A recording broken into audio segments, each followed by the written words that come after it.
Hi, and thanks for logging on to the Daily DVAR Halacha. And here's a brand new halacha for us for Monday, 23rd day of September, 23rd day of Elul, 1 week to Rosh Hashanah, approximately. So I want to tell you another halacha for Rosh Hashanah.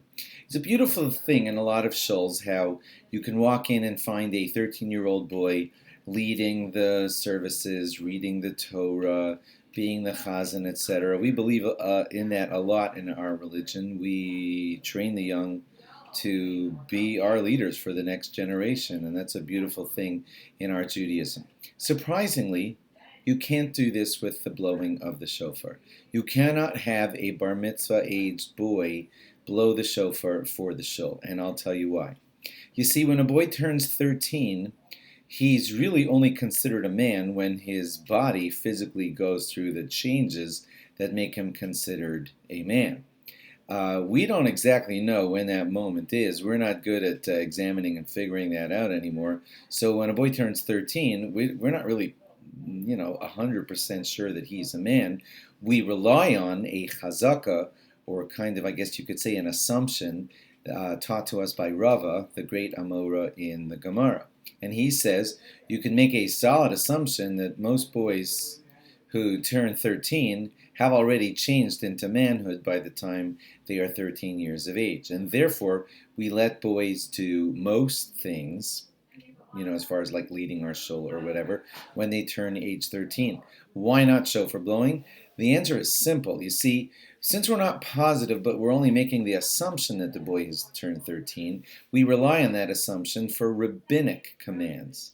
Like, you only rabbinically need a man to lead your services, to be the chazan. So we say, okay, the 13-year-old, since we're only dealing with a rabbinic category, we only have to know if he's 13 from like a rabbinic standpoint, so we can assume it, we can let him be chazan. Same thing applies to reading the Torah in shul. Same thing applies to most of the things that 13-year-old boys do. Even leading the benching, some of you who are smart will say, wait a minute, but benching is ve'achalta ve'savata uvirachta. It's written in our Torah. That is true. But leading the zimun, leading that Rabosai Nevarech kind of thing, that's rabbinic. Or at least the requirement for the boy to be of a man at that time. It's only a rabbinic requirement, and therefore the boy could lead the benching. Now, when it comes to blowing the shofar, that's a biblical command from God. And for that, we do not want to rely on these assumptions that say he's probably a man. We rely on that for rabbinic commands, not for a biblical command like blowing the shofar. If you want other examples of this, a boy reading the Parsha Zachar, that special biblical command to hear the reading of Amalek on Parsha Zachar, that would be a problem for a 13-year-old boy to do.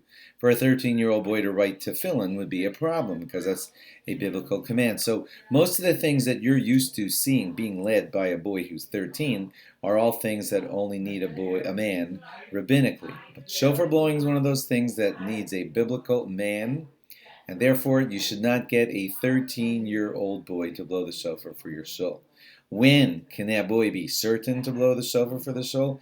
When he's like 14 or 15 or 16? So you better consult with your rabbi on that, because there are different ages recommended by the different rabbis, and you'll want to have a good halachic authority decide that for your shul. But certainly using a 13-year-old boy is a little bit shaky. Thanks for logging on.